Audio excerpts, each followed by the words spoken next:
I'd like to show off the new calendar function on the Columbus Square Dance Center's website. Start off at columbussquaredance.com. Once you get here to the main page, you want to pick calendar off the page, and you can scroll down a little bit and see the calendar function that's here. Now, this lists all of the clubs in Central Ohio. In addition, it also lists the dances for beginner experience classes and some special events outside of the regular club activities. For instance, the National Square Dance Convention, if I come down here, it's coming up in June 2018. There's the National Square Dance Convention. The state convention was here a month ago or so. So that's a special event it would show up too. And again, in addition to the classes that are here, here's an advanced class that's going on. And the beginner classes, which start to happen in September. You can see some of the beginner classes listed here too. So all of that's in here along with all of the clubs in Central Ohio, Buckeye A2s, Bucks and Does, Dixie Squares, Harmony Plus, all the way down to the Westerville Promenaders, all in alphabetical order. You can see different views of the calendar. Right now we're in a month view, but you can change that. Take a look at just the next 3 days, for example, a week at a time, 4 weeks at a time. You could even take a look at a year if you wanted to. Right now the year is set to 3 months, but you could change that out to 12 months if you wanted to and see every event that's going to occur in the next year. Me personally, I prefer the agenda and the list views that you can see here because it gives me more detail about the information. And speaking of detail, on either of those views, either the agenda view or the list view, you can actually click on this little link right here. It says details and see a lot more information. Every bit of information that we have about the dance, you can actually see that in a nice convenient format. But play with the views, find the one that works best for you. Some people like the monthly view, some people like the 4 weeks view. Some only want to see, hey, what's going on in the next week or so. A little bit while I have you on this screen here, you'll see that the events are color coded. Those match the color coding that's over here. For example, on Wednesday the 6th of June, High Timers has a dance at 7:30. I'm simply running my mouse over there to bring up all the information about it. But the High Timers calendar is tied by the same color that's here. But it may make you wonder, well, what's with the diagonally colored ones there?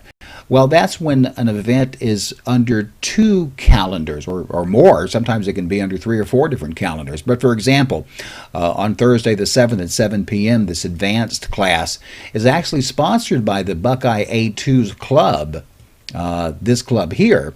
But it's also a class, so we wanted to show up under the class menu.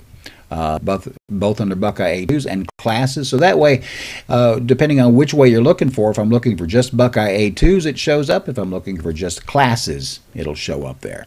So, as I briefly went over just a minute ago, if you simply hover your mouse over the event itself, it'll give you all of the information about the event.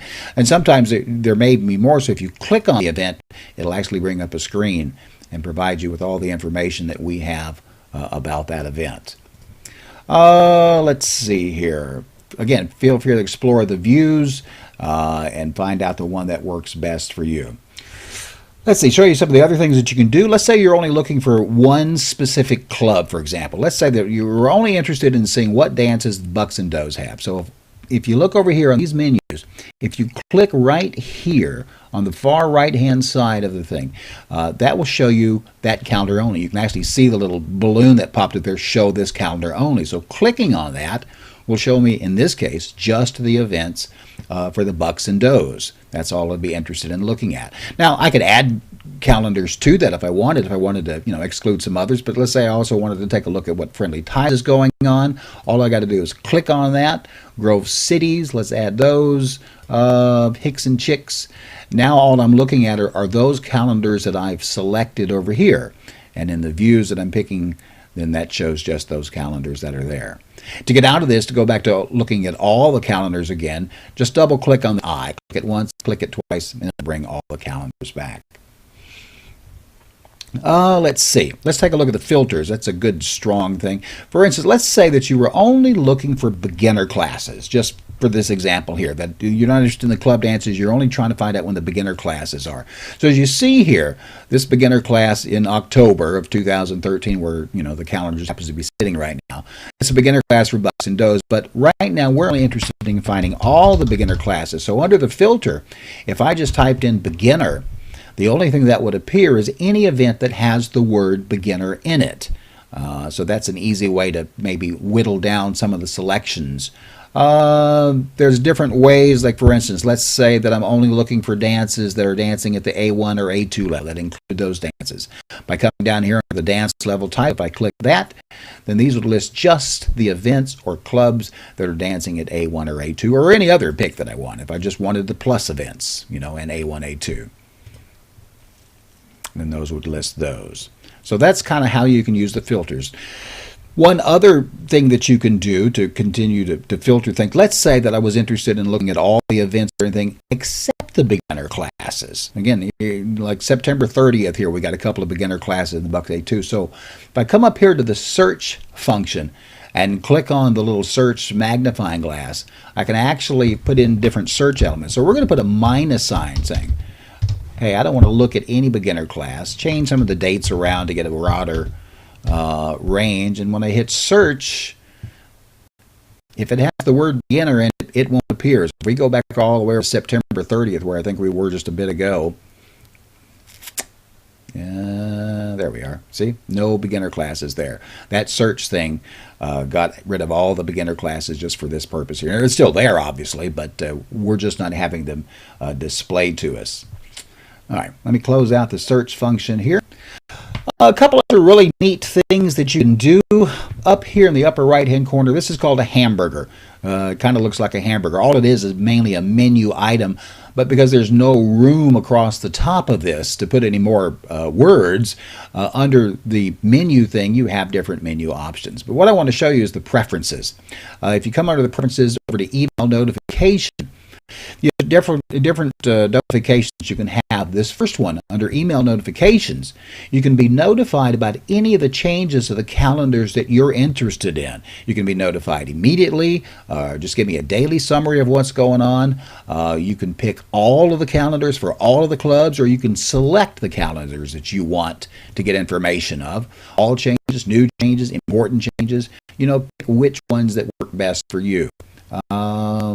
And whether or not you want to be notified of new events, you know, there's a new event that's been added to that calendar, if there's been changes made to that calendar, if you want to know everything that's going on with that. And then when you save it, after you've put your email address up here, your email address at whatever.com, let me save that. There we go. Once you hit the save, then you'll start to get email notifications about those changes. The daily agenda kind of works the same way. Again, you want to put your email address in there, and you want to be notified. They'll send you an email every day, 1, 2, or 3 days in advance of different events that are coming up. And again, whether or not you want all the calendars or just some of the calendars. You know, if you're not interested in round dancing, for example, you can take out the Calico Pairs, Edison Lights, and, you know, different other icy rounds. If you're not interested in round dancing, there's really no reason to do all that. But you can pick those, or again, if you do the all sub calendars, you can pick all of those. And then, like I said, the calendar will send you an email to your email address every morning about 4 o'clock in the morning. Here it is. Here's all the stuff that's going on in the next period that you had picked there. And finally, this is for a little bit more, you know, advanced crowd. If you're using a calendar function, you can actually subscribe into your personal calendar using the feed that's here. Under the iCalendar feed, these different links that are here will allow you to subscribe to any one of the calendars for the club. Okay, A2s, you know, Daylight Dances, Friendly Ties, Hashing It Up, IC Rounds, Johnny Appleseed. If you want to know, you know, just what's going on that calendar, you can copy the link to your clipboard by pressing the word copy over there. Or in this example, we're going to copy all the calendars. So I'm going to hit copy here. That's going to copy this link to my clipboard. I'm going to come over here you a blank calendar view. Now this is using the Google Calendar. You can use almost any other calendar that has an ICS function to it. Google is among the more popular calendars. So under here, and this may be hidden. If it is, click this hamburger to bring up this menu. And where it says Add a Friend's Calendar, hit this little plus sign. And then from URL, from the clipboard, it's going to put that ICS thing. When I hit Add Calendar here, and then go back and take a look at it, you'll see that it's loaded on everybody's calendar into my personal Google Calendar here. Then this way I can look at it on my phone or my tablet, and obviously on the desktop function. So that's pretty much most of the functions of the new calendar. I hope you enjoy it and use it to its fullest to find out when you'd like to dance and where you can go for all that information. If you've got any questions, click the contact button over here and drop me a line, and I'll be happy to answer them for you. Hope you have a good day.